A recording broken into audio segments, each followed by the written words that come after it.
안녕하세요. DJ 가을입니다. 오늘의 사연 시작해 보겠습니다. 저는 남편이라는 사람을 교회 때문에 알게 되었어요. 제 나이 20대 때 어린 나이였죠.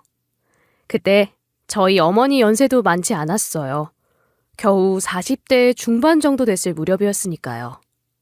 정말 충격적인 일이 있었죠. 이때 생각만 하면 지금도 가슴이 덜컥 내려앉습니다. 엄마가 암이라니. 그것도 시한부라는 판정까지 받았으니 충격은 말도 못했죠. 제 가족은 물론이고 엄마 당사자도 충격의 말을 잊지 못하고 한동안은 정말 살아있는 사람처럼 지내지도 않았어요. 시체처럼 안색이 하얗게 질리고 밥도 먹는 둥 마는 둥 하셨으니 저희 가족들의 걱정은 정말 말로 표현할 수 없었죠. 하지만 젊은 나이에도 엄마는 어린 저를 보면서 다짐하셨다고 해요. 지금 슬프다고 해서 내가 이렇게 무너지면 안 된다 하고 말이죠. 내 집안 식구들 생각해서라도 살아야 한다는 생각과 함께 그간 발길도 하지 않았던 교회라는 곳을 다니기 시작했어요. 이게 모든 일의 발단이 될 거라곤 상상도 못했죠. 그러나 결과가 어찌 되었건 하느님이 엄마의 기도를 들어주셨는지 엄마의 병세는 치료와 함께 차도가 보이기 시작했고 의사도 믿기지 않는다며 기적이라는 말을 할 정도로 지금은 건강을 많이 되찾게 되었습니다. 이런 와중에 엄마가 교회에서 친분을 다지게 된 사람이 있었으니 그게 바로 제 시모 되는 사람이었죠. 시모는 엄마와 친해지고 엄청 많은 이야기를 나눴다고 해요. 특히나 제가 엄마와 함께 교회를 찾는 날이면 이런 말을 하곤 했죠. 어쩜 이렇게 예쁜 아가씨가 딸이라니. 정말 기쁘시겠어요. 이번에 병도 완치되었다는 판정도 받으셨다면서요. 아무튼 그 집은 복이 넘치는 것 같다니까. 어떨 때 보면 하느님이 차별 대우하는 것 같아서 너무 부러워요. 부러워. 아니에요. 저희 집 애가 대학 졸업하고 대기업 들어갔다지만 아직 새파란 초년생인걸요. 아직 멀었죠 뭐. 회사도 언제까지 다닐지 누가 알겠어요? 요즘은 평생 직업이 3개는 있어야 하는 시대라 하잖아요. 아유, 그런 말 마세요. 대기업 그거 들어가겠다 줄을 서도 못 들어가는 사람이 얼마나 많은데. 그거 다른 사람 앞에서는 나 골려주셔 하는 말이랑 똑같으니 조심하시라고요. 그보다 대기업에 들어갔다니 저희 법대 다니는 아들 녀석이랑 이어주면 정말 좋을 것 같은데 어때요?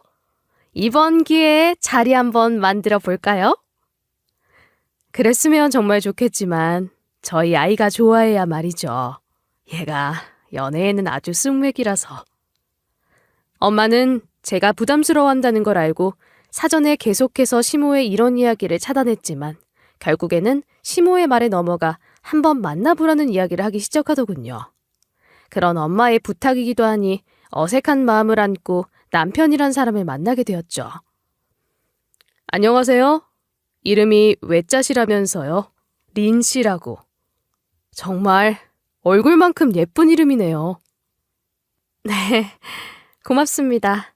그러는 그쪽도 참 잘생기셨네요. 법대 다니는 분들은 다들 나이 많고 재수생만 있다더니 제 친구가 저한테 잘못된 정보를 줬나 봐요. 그래서 지금까지 저 만나보라는 거 거절하셨어요? 요즘은 다 그렇지도 않아요. 변호사들 보면 나이 젊은 사람도 많고 그러잖아요. 사실 저도 운이 좋아서 법대 들어온 거지. 아마 요즘 애들이랑 붙으면 안 됐을지도 모르겠네요. 호탕하면서도 솔직한 사람이 바로 남편이었어요. 이후로도 몇 번 만났는데 항상 자신감 있고 제 사람 챙기는 모습을 보니 가장으로서 참 괜찮겠다 싶더군요. 게다가 법대 다닌다고 젠체하고 다니는 구석도 없고요. 이 사람 절 실망시키진 않겠다 싶은 마음에 결혼까지 마음먹게 되었죠. 이렇게 처음 남편과 결혼하고 맞는 신혼생활은 저를 들뜨게 만들곤 했어요. 저는 부부가 된 저희들의 앞을 막을 문제는 없다는 생각까지 하곤 했죠. 서로 솔직하고 감정을 나눌 줄 알았으니 말이에요. 하지만 마냥 행복하지는 않은 신혼생활이 저를 맞이할 줄은 몰랐습니다. 이제 남자친구에서 남편이 된 사람은 아직 사법고시를 통과하지도 못해 일은 둘째치고 집안일에도 손가락 하나 까딱하지 않는 사람이었어요. 그 시간도 아깝다며 오로지 공부에만 매진을 하고 있었죠. 전 그런 남편이 언젠가는 시험에 합격하고 성공할 수 있을 거라는 생각으로 대기업 다니며 열심히 남편의 뒷바라지를 자처했습니다. 이때가 정말 힘든 시간이었다 생각해요. 아무리 대기업 다니더라도 여자 혼자서 가정 책임지는 일 절대 쉽지 않거든요. 이런 상황이다 보니 자연스럽게 저희 부부에게서 아이 이야기는 오갈 수 없는 상태가 되었죠. 시모 역시도 손주 이야기는 절대 꺼내지도 않았어요. 자기 아들이 지금 중요한 시기라는 것을 본인도 아는 거였겠죠. 그렇게 한 3년이 되던 해까지 남편은 사법고시를 통과하지 못했습니다. 이쯤 되니 저도 이제 슬 지치기 시작하더라고요.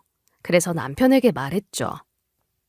여보, 이제 당신 3년 차야. 사법고시 사라진다는 이야기도 저기 위에서 나오는 것 같고. 당신 이제라도 다른 적성에 맞는 일 찾아야 하는 거 아니야? 이러다가 아무것도 못하고 경력도 없다고 찾아주는 것도 없으면 어떡해.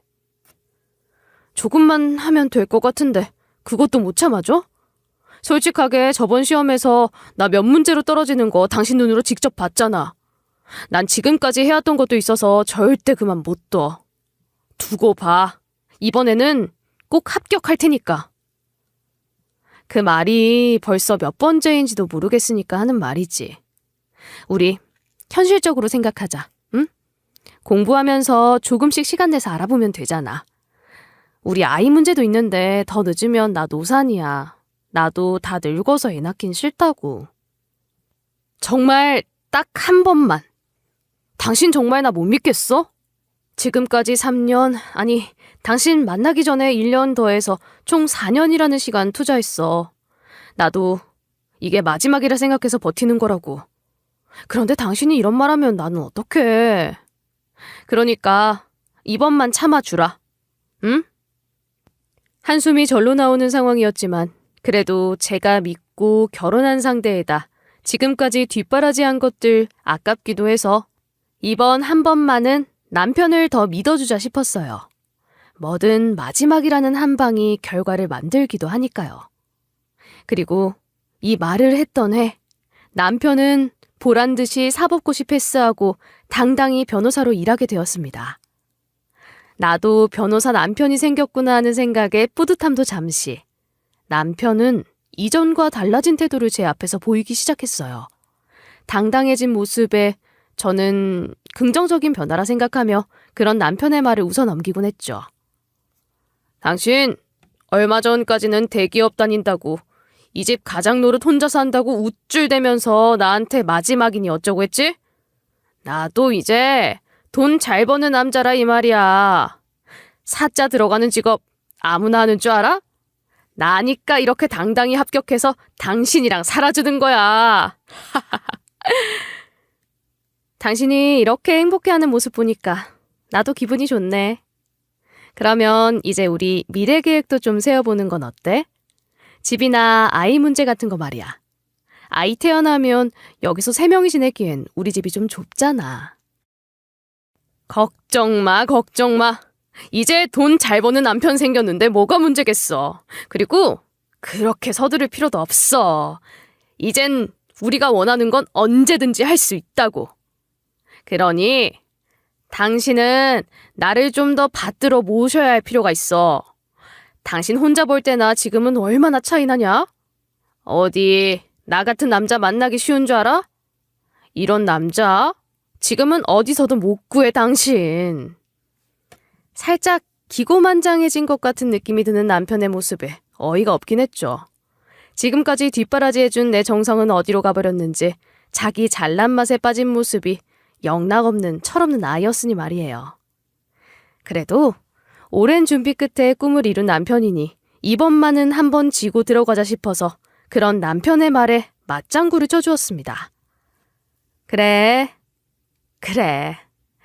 당신이 열심히 해서 이룬 꿈인데 지금 당장은 즐기는 것도 중요하지. 그래도 우리 미래는 꼼꼼히 세우고 준비해요. 응? 요즘 애 키우는데 한두 푼 들어가는 것도 아니잖아. 그놈의 애 이야기는 왜 자꾸 꺼내? 나도 이제 변호사 노릇 좀 하면서 돈 벌고 그동안 공부하느라 못 즐긴 여유도 좀 즐기고 살자. 당신이랑 신혼도 제대로 못 보냈는데 정말 애까지 낳아서 기르자 자꾸 이야기할 거야? 하지만 이런 변호사 남편이 생겼다고 해서 바로 여유 있는 생활이 되는 건 아니었어요. 제게 생활비를 바로 주진 않았거든요. 남편은 자기가 한 말처럼 여가가 있는 생활을 해야 한다며 버는 족족 자기 취미 생활에 돈을 다 쓰는 것 같았어요. 이런 모습에 가장이 맞나 싶다가도 그래, 뭐든 처음이 있고 변호사 일이 쉬운 것도 아니니 적응할 때까지는 자기가 번 돈으로 생활하고 가지고 싶은 거 가지고 그래야지. 나도 그랬으니까. 하며 속으로 생각하면서 일에 막 적응을 시작하는 남편이 기죽지 않도록 돈 관련 이야기는 꺼내지도 않았죠. 이게 훗날 무슨 일을 만들지는 상상도 못하고 말이에요. 아무튼 남편은 사법고시 통과한 이후로 들어간 로펌에서 열심히 일을 하기 시작했는데요. 솔직하게 이름도 한번 들어본 곳은 아니었지만 월급이 꽤나 높았기에 괜찮은 곳인가 보다 하고 생각하며 지냈어요. 첫 3개월은 돈을 가져오지 않던 남편이 1년 차가 된 지금은 매달 800만 원이라는 거금의 돈을 월급이라며 가져왔거든요. 속으로 이래서 어른들이 사달린 직업을 해야 한다 말하는 건가 싶은 생각도 들었죠. 너무 높은 임금에 조금은 의아한 기분이 들면서도 뭐 어때? 그래도 돈 못 벌어오는 다른 남편들보다는 훨씬 낫지 하며 다행이다 생각하며 지냈습니다. 그래서 저는 남편이 지금까지도 제대로 꺼내지 않는 아이 얘기지만 어쨌든 미래를 위해서라도 이 돈 알뜰하게 모아서 집도 옮기고 아이도 낳자 하는 생각이 들었죠. 저는 남편이 이렇게 돈을 벌기 시작하고 전문 직업을 가지면 행복해질 수 있을 거라 철저히 믿고 있었는데 이 행복이 이상한 곳에서 기울기 시작할 줄은. 왜냐하면 이렇게나 돈 잘 버는 남편의 행동이 너무 수상했으니 말이에요.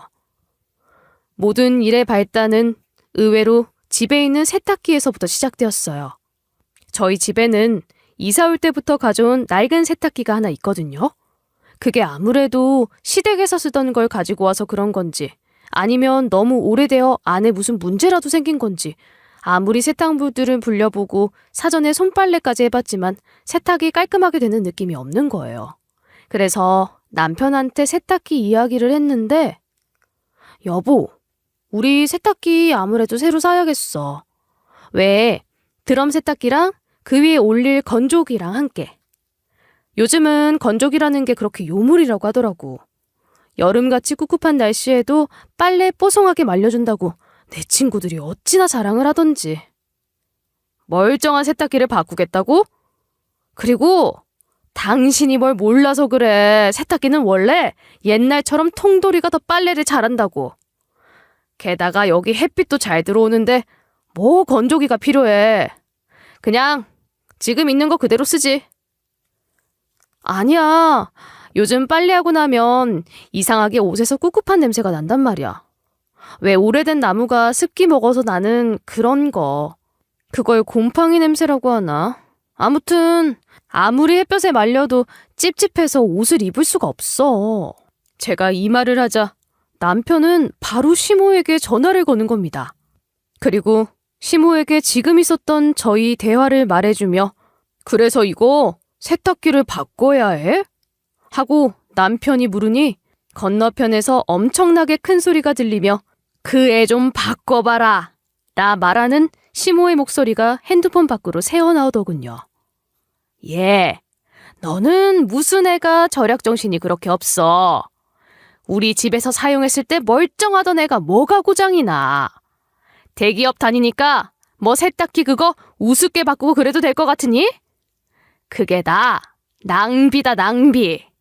그렇게 돈 낭비하고 살아서 나중에 애는 어떻게 키우려고 그래? 하지만 어머님, 이번에 세탁기 수리도 보내고 세탁기 전문 청소업체한테 맡겨도 봤는데 빨래에서 이상한 냄새가 나는 것 같은걸요. 게다가 청소업체 기사님도 세탁기 너무 오래 쓴 것 같다고 요즘 걸로 얼른 바꾸라 하셨고요. 전문가라고 하는 말들이 다 맞는 말인 줄 아니? 네가 대기업 다닌다고 너희 회사 상품들 다 모르듯이 그 사람들도 모르는 부분이 있는 거다. 오히려 나처럼 오래 산 사람의 지혜가 이럴 때는 더 빛나는 법이야. 아무튼 세탁기 바꾼다는 거 나는 반대다. 그래도 저랑 그이 버는 돈도 있는데 저희 이렇게 돈 아끼다가는 세금 폭탄 맞아요. 이번 기회에 세탁기 사면서 소비도 좀 하고 살아야지 절세도 하고 그러죠. 그리고 제가 지나오다 마트 전단지 보니까 내일까지 세탁기 할인 행사도 하더라고요. 그러니까 제가 이렇게 말하는 거 아니겠어요? 집에 오는 길에 있는 대형마트에서 초특가 할인이라며 세탁기랑 건조기 세트로 할인을 꽤 많이 하고 있더라고요. 요즘에는 그렇게 붙어 나온 제품이 많아서 가격도 한번 구경했는데 200만 원으로 나쁘지 않은 가격선이길래 꺼낸 이야기이기도 했습니다. 저는 다른 건 남편과 시모에 맞춘다 싶어도 이번만큼은 물러서고 싶지 않았죠. 어쨌든 이런 상황에 저는 못마땅한 표정을 하는 남편을 데리고 마트로 찾아갔고 제가 사려고 했던 모델을 남편에게 보여줬어요. 그러자 열심히 세탁기를 살피던 남편이 가격을 확인하고 큰 소리를 내기 시작하더군요. 당신은 지금 정신이 있어? 우리 형편에 이런 가격을 한 번에 덜컥 사는 게 말이 다 된다 생각해? 왜? 당신도 800 벌고 나도 600은 벌어오는데 당연히 살 수 있지. 그리고 이거 오히려 다른 모델들에 비해선 절반 가격밖에 안 하는 거야. 요즘 신제품은 400이 넘는다더라. 이렇게 절약하는 아내라 사는 걸 감사하게 생각하라고. 절약은 무슨 놈의 절약이 200만 원씩이나 쓰려고 해. 난 절대 반대야. 집에서도 말했지만 잘만 작동하는 세탁기가 있는데 무슨 놈의 새 세탁기를 산다 난리야. 그리고 건조기는 왜 또 같이 사려고 그래? 아니, 통돌이도 하나 사는데 이만큼 돈 들어. 거기에 건조기까지 해서 200만 원인데 도대체 뭐가 비싸다는 거야? 솔직히 당신이랑 나 버는 돈만 1000만 원이 넘어. 그런데 어떻게 한 달에 200을 아까워해? 당신? 수상해? 나 몰래 어디 돈이라도 갖다 바치고 있니? 무슨 돈을 갖다 바친다 그래? 내 말은 이렇게 덜컥 200만 원 썼다가 우리 계획에 구멍이라도 생겨서 급하게 돈 필요하면 어쩔 거냐 이 말이야. 아, 됐어. 나 이거 절대로 살 거니까 말리지 마. 집에 있는 곰팡이 냄새 나는 세탁기 나는 이제 도저히 못 쓰겠으니까. 제가 이 정도로 말했으면 저는 남편도 알아들었어야 한다 생각합니다. 남편에게 말했듯 솔직하게 둘이서 월 1000은 거뜬히 넘기는 부부인데 이런 소비가 지금까지 없었다는 게 전 오히려 더 신기했거든요. 그런데 지금 보니 이상하게 돈 한 푼도 안 쓰겠다고 이리 버티니 이 사람이 왜 이러나 싶은 생각도 들었죠. 남편도 회사 다니는 사람이니 어느 정도 돈을 써야 세금을 덜 낸다는 사실을 뻔히 다 알 텐데 말이에요. 이날 결국 마트에서 세탁기는커녕 세제 하나 제대로 못 사고 저는 집으로 돌아와야 했습니다. 그리고 또 전 시모의 잔소리 폭격을 받게 되었죠. 그새 마트 갔다 왔다는 사실을 시모에게 전달한 듯 싶었어요. 예전에는 이런 사람이 아니었는데 어느 순간부터 남편이 마마보이가 된 것처럼 느껴질 정도로 남편은 요즘 따라 무슨 일이라도 있으면 시모에게 쪼르르 이르기 바빴죠. 너 그새를 못 참고 애 데리고 세탁기 보겠다며 마트 다녀왔다며. 내가 돈 아끼면서 살란 말 했니 안 했니? 너는 네 남편이 그렇게 열심히 밖에서 돈 벌어오면 그걸 당연하게 모으고 아낄 생각은 못하고 어쩜 그렇게 이기적이야 애가. 전 조금 있으면 잔소리가 끝나겠지 싶어 대꾸도 안 하고 그냥 시모가 말을 다 할 때까지 기다렸습니다. 하지만 1절로 끝났으면 좋을 잔소리는 뜻밖의 2절로 넘어가기 시작하지 않겠어요? 그리고 맞다. 넌 네 남편이 이렇게 자리 잡았으면 아이 가질 생각은 안 하니? 지금까지 내가 아무 말도 없으니까 우리 집안 손을 끊기게 만들어도 내가 아무 말도 안 할 줄 알았어? 아들놈이랑 언제 이야기라도 한번 해본 적이나 있냐? 응? 갑자기 무슨 손주 보고 싶다는 소리 하세요? 그이 돈 못 벌고 있을 때는 한 번도 이야기하지 않으셨던 부분이잖아요.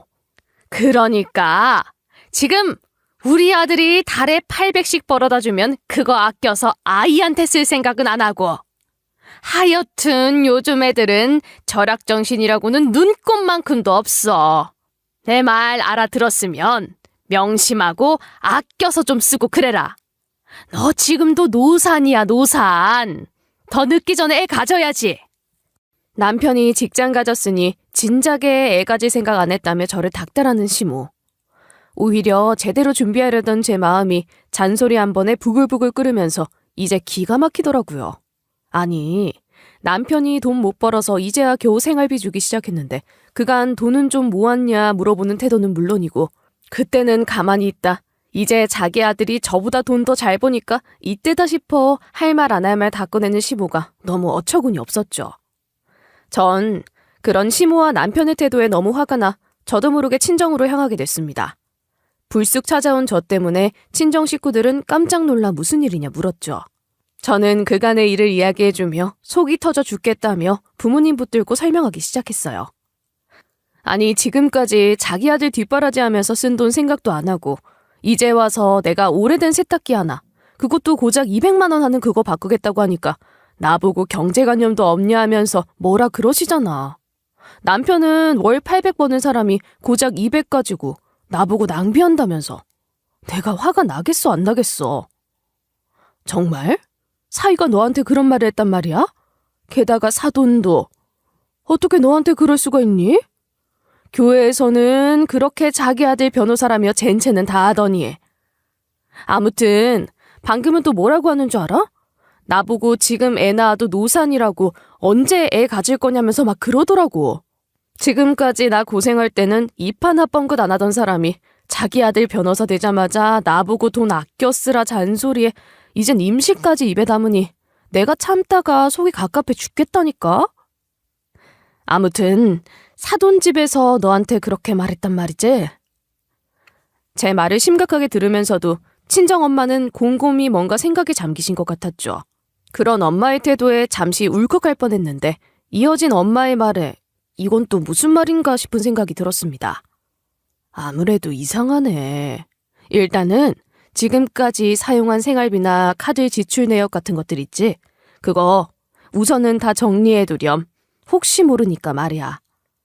전 이런 엄마의 말에 고개가 갸우뚱 기울었지만 부모 말 들어서 나쁠 것 없다는 말처럼 그날 이후로는 집에서 사용한 돈들 모두 기입해서 가계부를 쓰기 시작했어요. 하지만 이렇게 친정에 가서 한껏 마음을 다 풀고 온다 한들 제 속에 있는 화가 가라앉지는 않았죠. 그리고 제가 친정에 다녀온 후로 말이죠. 남편은 저를 보면서 밥 먹을 때마다 이런 말하기 시작하는 거예요. 여자가 남자 일에 어디 숟가락 올리려 들어. 당신은 그냥 지금 다니는 회사나 똑바로 다니면서 살림이나 제대로 해. 돈은 내가 더 많이 벌어다 주고 있잖아?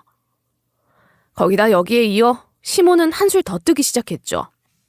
얘야, 요즘 우리 애가 살이 쪽 빠진 것 같던데 어쩐 일이냐?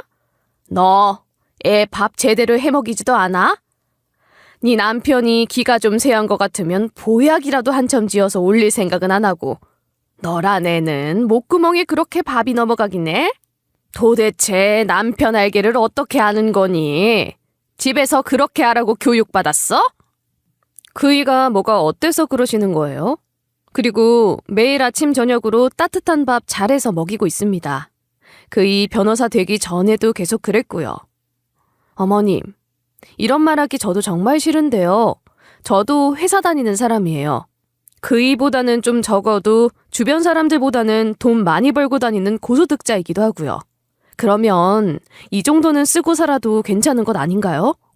얘가 정말 돈 무서운 줄 모르는구나.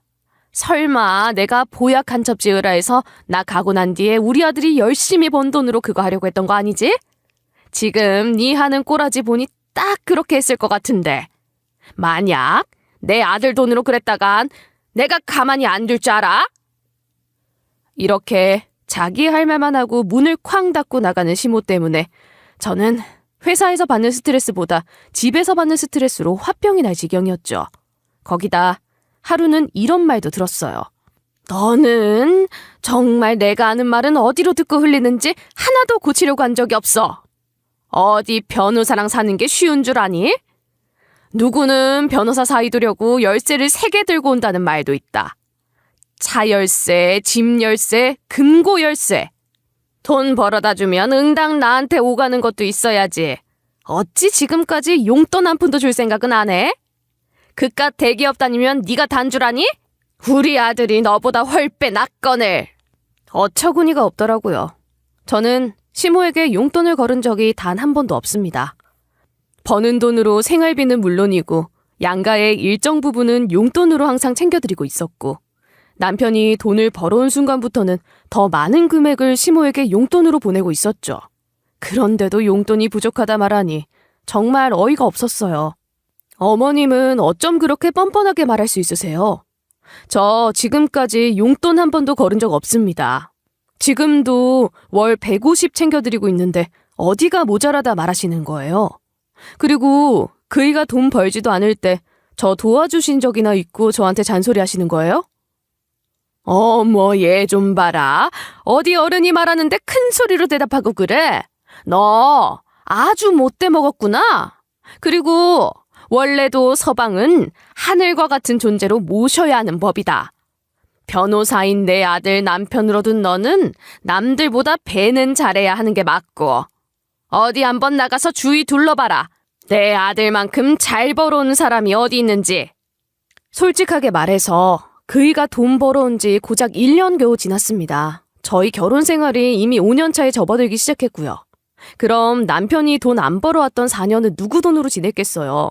당연히 제 월급으로 생활했던 거 아닌가요? 그런데 어머님은 지금까지 저한테 해준 게 뭐가 있어요?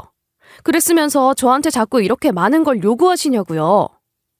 너는 정말 정도를 모르는 애구나. 당장 네 남자 상사라는 그 인간 월급이나 떠올려봐라. 그 사람이랑 너 직급이고 연차고 얼마 차이도 안 난다지? 그런데 받는 월급 차이는 얼마냐? 그것만 봐도 남자랑 여자가 얼마나 차이 나는지 한눈에 알 수 있지 않니? 그러니 당연히 그보다 더 벌어주는 네 남편 대접해줘야 마땅하고 그런 아들 낳아준 나도 대접을 해줘야지. 살면서 듣도 보도 못한 남녀차별을 여기서 겪게 될 줄은 꿈에도 몰랐어요. 이쯤 되니 정말 어이가 없더군요. 사람이 이렇게 몰상식해도 되는 건가 싶기도 하고. 그런데도 이런 제 속마음은 눈치도 못 챘는지 시모는 항상 제 옆에 와서 사자 붙는 자기 아들 이야기를 계속하면서 뭐만 하면 제가 그이보다 뭐가 잘났냐며 대기업 그거 다니니 그나마 저를 이혼 안 시키고 봐주는 거다 이렇게 말하는데 참 이러고 살아야 하나 싶은 생각이 들더군요. 그러면서도 참 황당한 포인트도 있는데요. 시모는 이리 잔소리를 하면서도 저 타박할 때는 언제고 한 번은 양손 가득히 보약이라며 한약을 듬뿍 싸가지고 오는데 전 그게 당연히 다 남편 것이라 생각했죠. 그런데 아니더라고요. 한 박스는 저한테 내밀면서 임신 잘 되게 만드는 약이니 거르지 말고 먹어. 올해 지나기 전에 좋은 소식 가져와야지. 하면서 아주 저희 아이 계획이 올해였다는 것처럼 확정짓고 말하더라고요. 정말 거짓말 안 보태고 이렇게 가져온 한약 때문에 냉장고 절반이 한약으로 가득 찰 정도였는데 잘해주고 싶은 건지 욕을 하고 싶은 건지 시모의 행동에 저도 오락가락할 지경이었습니다. 게다가 이렇게 가지고 올 거면 큰 냉장고로 바꾸겠다 했을 때 왜 또 세탁기 때처럼 반발을 하는지. 비위 잔뜩 상하는 한약들 하루에 3번 먹으라며 옆에서 감시하겠다 며칠을 왔다 갔다 하는 시모에 못 이겨 한약 먹을 때는 정말 죽는 줄 알았죠. 그러다 때마침 친정엄마한테서 전화가 왔어요. 저는 얼른 베란다로 나가서 엄마한테 지금 겪는 어이없는 상황을 설명했죠. 엄마는 제 이야기를 듣더니 바로 와서 확인하겠다며 이내 1시간 만에 저희 신혼집에 도착해서 벨을 누르셨습니다. 다행히 시모가 돌아간 뒤라 크게 마주치거나 할 일이 없었다는 게 안심이 되었죠. 너한테 이걸 계속 먹이려고 했다고? 이거 말고 또 너한테 계속 뭐 먹으라고 가져다 주든? 안 되겠다. 엄마가 너희 안방도 한번 보고 가자. 전 이렇게 막무가내인 엄마는 살면서 처음이었어요. 저 집에 살 때도 제 방에는 손도 안 대시던 분이었는데 이렇게 온 방을 헤집고 다니는 모습에 깜짝 놀랐죠. 게다가 남편의 서재까지 가서 꼼꼼하게 뭔가 찾던 엄마는 집에 가시기 전에 대뜸 이런 말을 제게 남겼어요. 일단 너 당분간은 네 사위놈이랑 각방 써라. 절대 임신은 피하고. 엄마 말 무슨 말인지 잘 알아듣지? 당분간은 절대 아이 생각은 하지도 마라. 최소 1년은 지켜보자 우리. 너희 시댁에서 뭐라 하든지 말든지 그냥 피곤하다고 안 된다고 딱 잘라 거절해. 앞뒤 사정 설명도 없이 이 말만 남기고 하는 엄마의 모습에 뭔가 위화감이 느껴졌죠. 그래서 전 그날로 엄마 말처럼 각방에 남편이 아이 가지자 말해도 피곤하다며 피하기 급급했어요. 제가 이런 식으로 나오자 남편은 시모에게 또 일렀는지 다음 날에는 시모가 찾아와서 저에게 뭐라 하더군요. 한약 잘 먹고 있는 거 맞니? 아들놈 말로는 요즘 각방으로 지낸다면서. 너 그래가지고 올해 안에 아이는 가질 수 있겠어? 요즘 제가 몸이 안 좋아서요. 약을 먹는 족족 토하고 그래서 잠시 쉬고 있어요. 너는 무슨 애가 몸까지 약하니? 정말 마음에 드는 구석이라곤 하나도 없어, 정말. 네 몸 아프더라도 약은 꼬박꼬박 먹어. 몸에 좋은 건데 왜 먹는 족족 토를 하고 그런다 난리야? 내가 옆에서 다시 감시하고 그래야겠어? 시모의 으름장에도 엄마가 남긴 충고가 있었기에 저는 한약을 먹는 척하면서 계속 싱크대에 버렸습니다. 그렇게 몇 달이 지나고 엄마와 시간을 맞춰 같이 교회를 나가게 된 날이었어요. 오랜만에 푹 쉬어보는 휴일이라 들뜬 마음으로 엄마와 교회에 간 건데 거기서 저는 생각지도 못한 시모의 뒷담화를 듣게 되었죠. 뒷담화 내용은 저를 겨냥한 것들이라 옆에 있는 엄마한테 고개를 들기 너무 창피하더라고요. 우리 며느리는 아주 땡 잡았지 뭐. 어디 변호사 남편 두기가 쉬워? 예전에야 대기업이다 뭐다 했지만 지금은 내 변호사 아들이 얼마나 아까운지. 걔 말이야. 처음에 우리 아들 시험 통과하기 전에는 자기가 대기업 다닌다며 아주 어깨가 태산만 했다니까. 어머, 리니가? 걔가 그럴 애가 아닌데. 네가 잘못 오해하고 그런 거 아니고? 얘는 무슨 내가 거짓말쟁이야? 없는 말 지어내게. 요즘은 우리 아들이 버는 연봉이 얼마인지도 모르고 아주 시건방지다니까. 집에 자기 월급보다 큰 돈 따박따박 가져다 주니 아주 그게 다 자기 돈인 것처럼 펑펑 써대는데 이걸 며느리라고 해야 할지 도둑년이라 해야 할지. 엄마는 그런 시모의 말이 끝나기를 기다렸다는 듯 크게 웃기 시작했어요. 저는 사실도 아닌 내용 꾸며서 말하는 시모의 모습에 화를 내기 직전이었는데 그런 저를 말리면서 말이에요. 저는 그런 엄마의 행동에 뭐라도 있나 싶어서 엄마를 믿고 기다리기로 했죠. 그러자 엄마는 제 손을 꼭 쥐면서 한벅 토닥여주곤 그대로 시모에게 걸어가기 시작했습니다. 시모도 이내 엄마와 절 발견했는지 잠시 움찔했지만 뒷담화할 때 우리가 교회에 들어온 사실을 몰랐던 것 같더군요. 모른 척하면서 반갑게 친정 엄마한테 인사를 건네는데 어찌나 가증스럽던지. 그래, 네 아들 그렇게 잘났다고? 내가 지금 잘못 알고 있나? 사위라는 놈이 그래서 밖에서 그러고 다녀? 나한테 속 시원하게 털어놔보지 그래. 여기서 확실하게 말해봐. 네 아들 정말 변호사는 맞는 거야? 그 모자란 머리로? 얘는 지금 무슨 소리 하는 거야? 너 지금 그거 우리 아들 명예훼손이야? 사실도 아닌 내용으로 이런 식으로 말하면 사돈이고 뭐고 내가 가만히 있을 것 같아? 우리 아들이 뭐? 모자라? 내가 그간 당신 아들이 일하는 곳이 어딘가 싶어서 한참을 찾아 헤맸거든. 아무래도 꿈자리가 영 사나워서 말이지. 그래, 그 잘난 아들 회사가 도대체 어딘데? 내가 내 입으로 지금 말해볼까? 당신 아들 혹시 PC방 사장이라도 아니? 왜 그렇게 밤낮으로 PC방을 들락날락거려? 엄마의 말에 시모는 얼굴이 하얗게 질리면서 아무 말도 못하고 그 자리에서 벌벌 떨기 시작하더군요. 그래도 엄마는 그런 시모의 상태를 무시하고 말을 이어가셨죠. 내 딸은 말이야. 자기가 힘들어도 꾹 참고 견디는 애야. 나 아플 때도 부모님 힘들다며 직접 번 돈으로 등록금 마련하던 그런 자식이라고. 그런 애가 힘들다 찾아오니 내 속이 오죽했을까. 그리고 사이놈 변호사 합격했다 연락 오던 날 어찌나 꿈자리가 사나운지.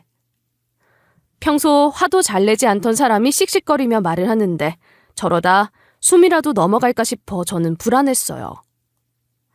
평소 아버님이 애를 엄청 귀여워하셨거든.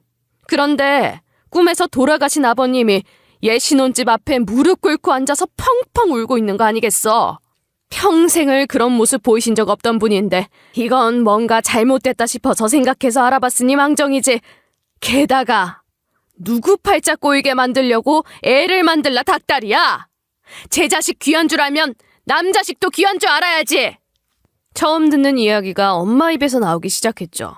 평소 저를 귀엽게 생각하시던 돌아가신 친정 할아버지가 엄마한테 경고 아닌 경고를 보냈고 엄마는 불안한 마음에 남편의 뒤를 캐기 시작했던 겁니다. 그렇게 변호사라는 직업을 가졌던 사람이 어떤 허름한 건물로 들어가는 것을 보게 되었고 거기가 바로 PC방이었던 거죠. 왜 말을 못해? 변호사라는 인간이 PC방에 앉아서 게임이나 할 시간은 넘치나 보지? 애가 힘들어 죽겠다는데 공부 핑계 대면서 괴롭힌 4년. 자기 아내한테 온갖 생활비는 다 뜯어서 쓰면서 뭐? 남편을 하늘처럼 받들어? 우리 애가 대기업 다녔다며 으스대? 내가 아니 절친이라는 지영이한테 그간의 사정도 다 들었어. 남편은 사법고시 합격했다는 해에도 결국 합격은 개뿔. 합격 커트라인 한참 아래에서 놀았다고 하더군요. 저한테 또 하소연을 하려고 했겠지만 이제 변호사 되는 방법도 바뀐다. 한창 TV에서 떠들 때라 더 이상 지원을 못 해준다는 말만 들을까 불안해 말도 못 꺼냈던 겁니다. 남편이란 놈은 그래서 홧김에 저에게 시험 합격하고 한 달 만에 취직했다 말하면서 밖을 돌아다닌 거예요. 자그마치 1년이 넘는 시간을 말이죠. 게다가 남편이 가져왔다는 월 800만 원이라는 월급도 순전히 시모가 매달 보내준 돈이었던 겁니다. 평소 쓰던 것과 다른 통장으로 말이에요. 그러니 월 800씩 벌어도 돈 한 푼 못 쓰게 하면서 저보고 아껴 쓰라 그 난리였던 거죠. 그리고 다음에 엄마 입에서 나온 이야기도 저한텐 충격이었어요. 엄마는 며칠 전에도 제 남편을 따로 불러서 일자리를 구해주려고 하셨다는군요. 변호사 아니어도 괜찮으니 번듯한 직장이라도 가져서 이제라도 정신 차리고 가장 노릇해라 하고 말이죠. 그런데 이 인간 끝까지 엄마의 신뢰를 저버렸던 겁니다. 내가 당신 아들놈이란 자식 붙잡고 제대로 살라고 뭐라도 일자리 하나 얻어줄까 해서 아는 사람한테 부탁까지 했는데 결국 한 달도 못 버티고 회사 무단결근에 더 이상 나오지도 않았어. 그런 놈이랑 감히 내 딸을 비교해? 그것도 있지도 않는 사실을 가지고! 시모는 엄마 말이 끝나자 이제는 얼굴이 빨개져서 교회를 나가더군요. 자기는 모르는 일이라면서 말이에요. 엄마는 크게 숨을 한번 몰아쉬고는 제게 다가오셔서 작은 목소리로 미안하다 말하시는데 저는 괜스레 눈물이 날 뻔했습니다. 엄마가 괜한 짓 한 건 아닌가 모르겠다. 그런데 사위란 놈이 워낙에 인간이 덜 된 놈이라 말이지. 엄마가 이렇게 할 수밖에 없었어. 게다가 네가 그렇게 스트레스 받고 힘들어하는데 내 선에서 어떻게든 정리해서 네 남편 정신 차리게 만들어주려고 했는데 미안하다. 엄마는 안 그래도 회사 일로 힘든 제가 혹시라도 더한 스트레스 받을까 싶어 자기 선에서 남편의 이런 행동을 정리하려고 했던 겁니다. 저 모르게 말이죠. 내가 그 꿈 꾸고 더 빨리 알아봤어야 하는데 정말 최근에야 네 남편이란 놈이 PC방 들락거리면서 놀러나 다니는 놈팽이라는 걸 알았으니. 아휴, 그간 네 복장은 얼마나 터졌을까 생각하면 정말 눈물이 나오다 쏙 들어갈 지경이야. 그런 놈을 사위라 너한테 소개했으니. 엄마가 미안할 일이 뭐 있어. 오히려 진작에 내가 정리했어야 했어. 그놈이 계속 떨어지면서 생활비 안 줬을 때부터 진작에 알아봤어야 했는데 그깟 정이 뭐라고. 사람 맘먹기 힘들게 만들더라고. 지금까지 그래도 정 때문이라도 살았는데 지금 오히려 엄마가 이런 진실 알려줘서 난 너무 개운한 거 있지? 아니야. 엄마가 진작에 그런 놈이란 거 알아채고 너한테 말해줬어야 하는데 그래도 사람 갱생할 수 있을 거라 생각했던 게 큰 착각이지 뭐야. 너를 생각해서 한 일이라지만 그 시간 동안 또 너를 괴롭혔을 그 집 사람들 얼굴 생각하면 내 속이... 너무 그렇게 스트레스 받지 마. 엄마가 그러고 싶어서 그랬나 뭐? 난 방금 엄마가 시어머니한테 속 시원하게 다 털어내서 오히려 개운하다니까? 저 사람 이제 이 근방에선 얼굴도 못 들고 다닐걸? 엄마와 전 하하호호 웃으며 그날 교회 예배를 마치고 집으로 돌아갔어요. 물론 저는 남편이 있는 신혼집이 아닌 친정집으로 돌아갔죠. 그리고 그 길로 당장에 저는 남편과의 이혼 소송을 준비했어요. 엄마의 도움이 참 많이 컸죠. 남편은 자기 엄마라는 사람한테 아무 소식도 듣지 못한 것 같더군요. 정말로 아무것도 모르는 사람처럼 제가 이혼 서류 내밀자 제게 나 변호사인데 승소할 수 있냐? 큰 소리를 뻥뻥 치더군요. 저를 담당해 주시던 변호사님이 증거는 끝까지 숨기는 게 좋다는 말을 했지만 저는 참지 못하고 그런 남편의 앞에 남편이 다닌다던 PC방들과 이전에 제가 맡겼던 생활비 카드 내역서를 뽑아 눈앞에 들이밀었죠. 남편의 눈이 잘게 떨리더군요. 이게 무슨... 그럼 당신 이제 다 안 거야? 내가 무슨 상황인지도 전부 다?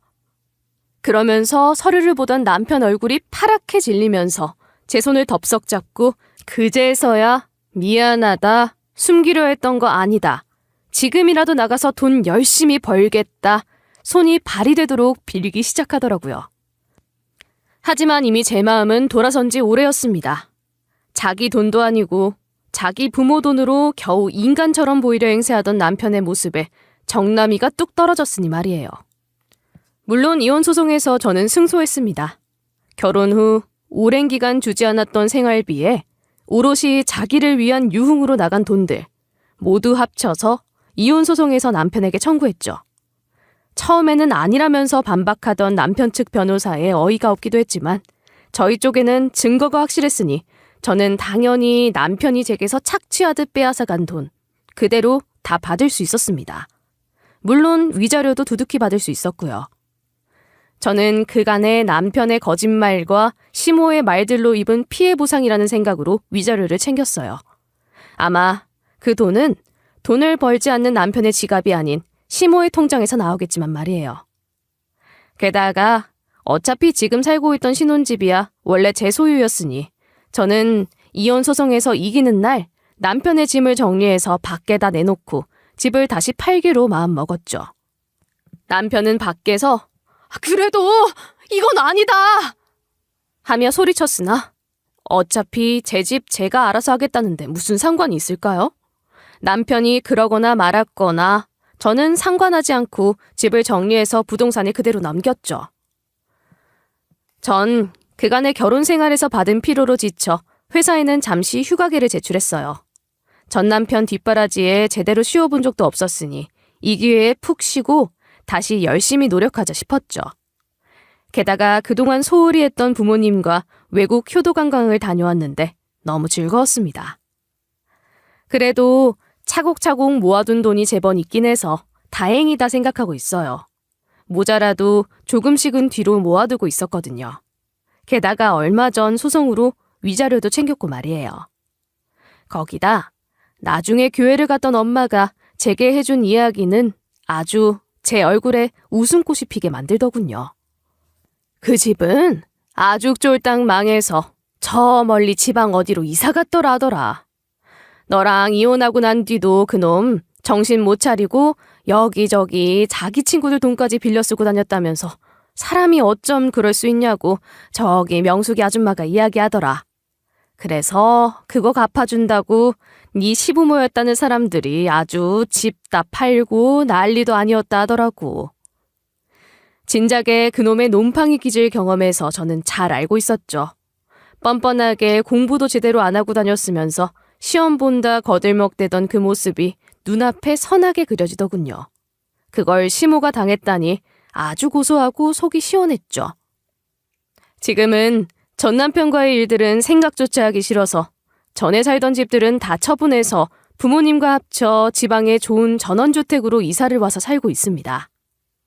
회사에는 부탁해서 월급 줄어도 좋으니 지방 발령해달라 요청해 놓은 상태고요.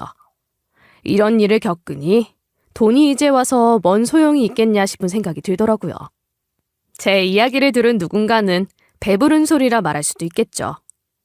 하지만 저와 같은 상황에서 ATM기처럼 돈만 쪽쪽 빨리고 나면 제가 어떤 심정으로 이런 결정을 했는지 다들 이해하시리라 생각합니다. 제 사연 들은 청자님은 어떤 마음으로 제 이야기를 끝까지 들었을지 참 궁금하네요. 저를 답답하다 말하시는 분들도 있겠지만 분명 남편을 욕하며 저를 응원하시는 분들도 많이 있겠죠. 아무튼 제가 겪은 일로 깨달은 게 있다면 사람 속은 아무도 모른다는 겁니다. 그래서 많이 경험하고 서로 속마음을 자주 나눠야 그나마 알게 되지 않을까 싶은 생각이 드네요. 지금까지 제 이야기 들어주셔서 감사하고 사람 만날 때는 조심, 또 조심하며 만나라 말씀드리고 싶네요.